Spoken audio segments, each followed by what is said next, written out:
Hello and welcome back to your Puerto Rico Home Matchmakers. And today, Jeff and I will be talking a little bit about what it takes to sell your house here in Puerto Rico and what are the things you should be doing prior to listing that property and why you should choose the right realtor and all the stuff that you need to know before you list your property here in Puerto Rico for sale. Yes. So one of the first things that we learned, because obviously we have our real estate license in the US, but when we got our real estate license here, it's, there's a couple things here that are a little bit more complicated than in the US, because here, there's herederos, which means heirs and heirs on top of heirs. And so the process is a little different, right? So if you're planning to sell your house here in Puerto Rico and you're in the US, or maybe you're in Puerto Rico and you want to sell your house because you want to move to a bigger one, or maybe you're planning to move out of Puerto Rico, whatever it is, whatever the reason is for you to sell it, or maybe you inherited the property and you don't really want that property. So the first thing that we're going to recommend as your real estate agents is to do a title search on the property. Why do we need to do a title search? Because we want your transaction to be as smooth as possible once we find you a buyer for that property. So we want to make sure that the transition is smooth, that there's no hiccups right along the way, and no surprises when it comes to the title. So the first thing that we're going to ask you for is to do a title search, okay? That might cost you about $100, give or take, right? From a title company here on the island. Worth it. And so worth it, right? Because it's going to avoid so many headaches down the road. But one of the reasons we want to do that is because, here on the island, there could be liens on your property. There could be, maybe your property wasn't registered, which we just came across that, right? Where the people that listed the property have had the property for over 20 years. But when we went to go do all the homework, we find out that the property was still registered on the island with CRIM, which is the local tax people here, the county, you might want to call it, right? The tax collectors, was still registered under the old owners. And they've owned this property for 20 years. Right? So now we have to clear all that up, right? She has to go through all this process of making sure that they transfer the property under her name because she is the rightful owner. But because of that, now the closing is delayed. And so we found that out the hard way, I have to admit. We did find that out the hard way. And that's why we're here, recommending that you do a title search before you list the property, because it's going to avoid a lot of hiccups, because now the buyer has to wait for, the seller to fix that problem. The seller has to go through that headache. So again, we want to make sure that that title is completely clear. Yes. Now, there's instances, and I know that we've talked about land, right? That here in Puerto Rico, it's very common for maybe your grandfather that bought a piece of land. Or even the great-grandfather. Or great-grandfather that bought a piece of land. And maybe he gave one to one of the kids and he gave another little piece to the other child and maybe another little piece to the other child. And so now all these houses were built on one piece of land, right? So what happens if that owner of that piece of land now is deceased? Right? What happens to the 4 houses that are on that piece of land that never got registered as being independent homes with independent lands? That's a sticky situation because we've come across properties, like Teresa was saying, everything had been divvied up, and now one decides, well, you know what, I'm going to sell this house because I want to buy an apartment in San Juan or whatever. And when they come to see, it's their great grandfather's name on the title. But when they ask, where is his signature? What do you do from there? Because what are we going to do? We're going to take them over to the cemetery, wherever they're buried. No, there's an entire process that has to go through that. You got to get surveyors. Then we got to go back to CRIM, make sure that the property has been paying its taxes the way it's required by law. that there's no lien on the property because they didn't pay any taxes. Get a surveyor to divide everything properly so that you won't have any hiccups. Yeah, and that's a very popular thing here in Puerto Rico, unfortunately, again, because they put some, 3 houses on the or 4 houses on the same piece of land, but there's only one tax record for that piece of land. The kitchen table deals. Yes, the kitchen table deals that happened back in the day, right? So now if one of those people want to sell their house, they can't go sell their house because now it's attached to the other 3 houses that are on the same piece of land. And so it becomes a real headache, okay? Yes. So if that's the situation, obviously you have to get, like my husband said, a surveyor. You have to divide the land. You have to register each piece of land with taxes, because that's the other thing. A lot of them never registered because they only had one tax bill for the whole family versus, having individual tax bills. So it's definitely making sure that all those things are taken care of before you list the property, because you don't want to have, you don't want to go and list the property and all of a sudden all these things show up on title when they do a title search, and now you can't sell the property, and basically you just wasted all this time for nothing. So we want to make sure that your title is clean, that your taxes, right, are paid, if you owe any taxes, right, on that property. Yes. Because they're going to do a search on that property for everything. And so you're going to have to, become responsible for whatever it is that's owed to the county. All that process has to be done correctly. Correct. And it has to be a clean title before you list that property. Now, what happens with heirs, right? We know here in Puerto Rico, it's up to 4 generations down. So I'll use myself as an example. My mother and my uncle and my aunts and another uncle who passed away own a piece of property, right? It was inherited by their parents, and so they have, a piece of property that's divided between 4 of them. Now, one passed away. My uncle passed away, but he had 6 kids. So now my uncle's part, it's not like now my uncle's out of the picture and, it's only the other 3 people that are left. No, there's now the uncle with the 6 kids. And now those 6 kids inherit my uncle's part. So now if I wanted, or my parent, my mother wants to sell the property, or my uncle wants to sell the property, they have to get approval from everybody, including those 6 kids that my uncle had.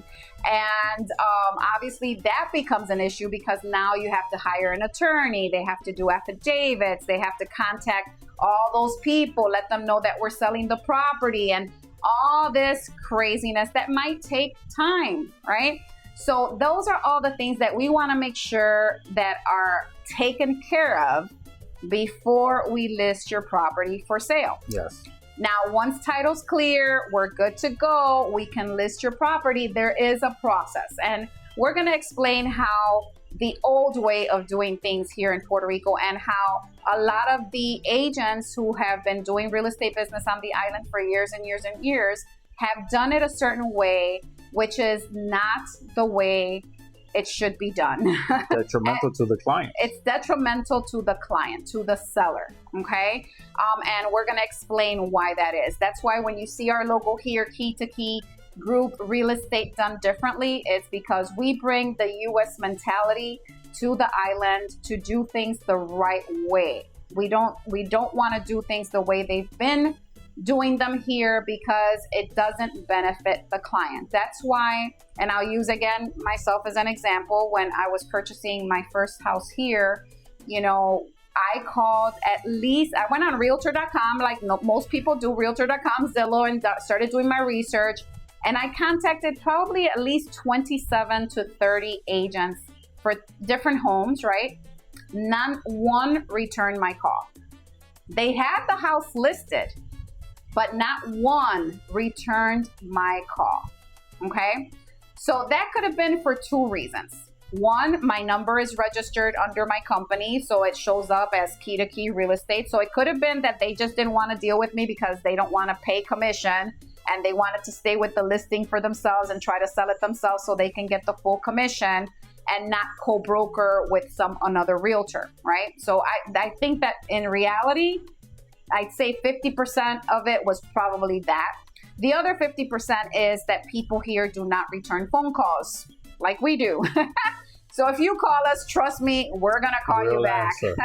We'll either answer the phone or we'll call you back if you leave us a message, okay? And we're not talking about calling you back 3 weeks later. So I literally had to fly to Puerto Rico to try to literally knock on doors and try to find a property while I was here, which was another headache. But, you know, we want to do things differently here. Absolutely. And so when we list your property, we are co-brokerage agents, which means we cooperate with other agents to bring us a buyer, because we know that as the client, the seller, you want to sell your property as quickly as possible. And unfortunately, we have both seen that that doesn't happen here with most real estate agents. Yeah, it happened with us with this house. We still hadn't gotten our real estate licenses here. We called, I lost count how many agents to try to see houses, and they wouldn't call us. And finally, when one decided to call us, we were already engaged with the one person that actually answered the call. Yes, correct. And they got the sale. They got the sale, and we did it gratefully, because we were tired of calling and trying to set up and nobody would answer. Yes, exactly. And so, you know, again, we want to do things differently here on the island and really get the customer service that you know everyone deserves. So as a seller, the process is obviously that: do the title, pick the right real estate agent that you know is going to cooperate with other agents, and not try to keep the listing to themselves so that they can keep the full commission, not properly advertise your property, not properly take professional photos. I mean, we see properties listed here all the time that really one photo, or they took, you know, an iPhone photo with a really bad camera and they took it landscape instead of I mean, there's so many things that they're not doing right, unfortunately. Because they're doing it old school, right? And they want to keep the full commission, and they don't want to cooperate with other agents, which again, as you being the seller, that's hurting you, because you're missing out on opportunities to sell your property a whole lot faster. Yes. Because that agent is not willing to share that listing with other real estate agents and their buyers. And be able to bring that buyer to the table, right? They want to find the buyer themselves. And that pretty much, in essence, is where we stick out. Yes. Right? We don't care where the buyer is going to come from. If it comes from another agent, from another company, we don't care. What we're determined to do is sell your property as quickly and as efficiently as possible. And for the right price, right? Correct. Like we just had an agent call us that, you know, she has, you know, someone that she knows. She didn't have her real estate. She's actually one of our team members, but she didn't have her real estate license yet when this person decided to sell, which was about 5 or 6 months ago. The property's still sitting on the market, right? Mm-hmm. And she, you know, she doesn't understand why, because it's a beautiful property in a great location and great condition, and the price is excellent. Mm-hmm. So she couldn't figure out, well, why is this listing still sitting there on the market? Come to find out, when she started doing some research, the property was not even listed on the MLS. It was listed on a local clasificados online, which is the local the classifieds in the here, newspaper, basically. Way in the back, right? Exactly. Small print. With really bad pictures that really didn't highlight the beautiful essence of the house. So she's like, well, I can see now why it's been still sitting on the market for so long. And then they you know, his solution was, oh, it's probably overpriced. Let's lower it by $35,000. So they lowered the price by $35,000. And really, it was because he wasn't marketing it correctly. He wasn't willing to cooperate. He was trying to just, you know, find a buyer himself. And that's sad. That's sad because, again, they're doing a disservice to you, the seller. Totally detrimental to the seller. Exactly. So we're here to make a difference, again, with the U.S. mentality, with the co-brokering mentality that, you know, again, we want to cooperate whoever brings us the buyer, we're okay paying part of our commission to that buyer's agent. Absolutely. We're okay with that because our goal is to sell your property as quickly as possible so that we can move on to the next. You know, what's the purpose of us listing a property and then it's sitting there for 6 months, which makes us look bad, right? Because like we're not doing our job. Mm-hmm. It just gives a bad reputation to real estate agents and the industry. Exactly. So that's pretty much the process. So now, once you picked your real estate agent, hopefully it'll be us to list your property. Then there's the process, right? We have to get your IDs. There's a contract you have to sign, you know, like an exclusive right of listing. Once we find the buyer, you know, then obviously that whole buying process begins. But, you know, the good thing is that you already have a clear title. So it should be fairly easy for us to get the ball rolling because that should not be an issue. And now we're just waiting for the buyer to do their thing, get their financing, all that stuff, and get you to the closing table. Yes. So, you know, that's really the bulk of the transaction in a sense. But if you have a property that you have listed right now in Puerto Rico and it's been on the market like more than 120 days, I would really reconsider, at least check and see how long your contract is. Yes. See when it expires. Obviously, we can't help you if you have a contract. We ethically cannot help you with that. But, you know, if it hasn't sold by the time your contract expires, then maybe you want to rethink your real estate agent and see if, you know, there's something better for you to get this property sold. Because we all know that there's only 3 reasons a property does not sell, okay? It's either the price is way too high, the condition is not in the right condition, and the location is not the best location. Those are the only 3 reasons that a property might take longer to sell.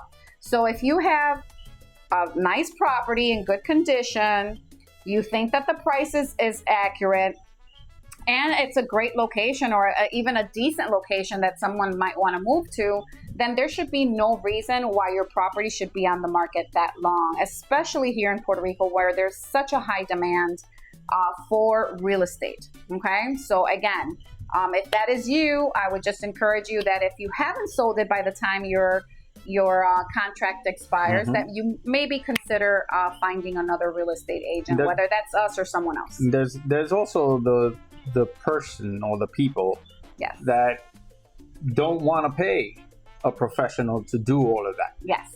And statistics have shown that you as a private owner trying to sell, you're not going to give yourself the attention to that property that it deserves. You're not going to be able to promote it because you don't have the resources available to you the way professionals like us, we have at our disposal. And statistics have shown that you lose about 18 to 22% of the value of your home because you didn't market it correctly. Yeah, you didn't market it. You do your own harm. You do harm to yourself when you try to save a couple dollars. Get the professionals involved. We'll take care of it for you. We'll do what needs to be done. And we'll make sure that your only major job is to go to the closing table, sign, and get your check. Exactly. And move out. We can't carry you out. You know, you have to move out. So I hope that this helps, and I hope that you share with someone who might be thinking of selling their property here in Puerto Rico so that they are in the know. But make sure that you give us a thumbs up, that you subscribe to our channel. We're going to have a lot of different little podcasts, I said, or little videos talking about home selling, home buying, what the processes are, living here in Puerto Rico, what that's like. You know, we're going to be showing properties. So again, you know, make sure that you subscribe so you stay updated. You give us a thumbs up. And of course, if you have any comments, please comment below. We do respond to our comments. If you have any questions or concerns, our numbers will be below this video under the comments. And I hope that this helped you, and we'll see you on our next episode of your Puerto Rico Home Matchmakers. Have a great day.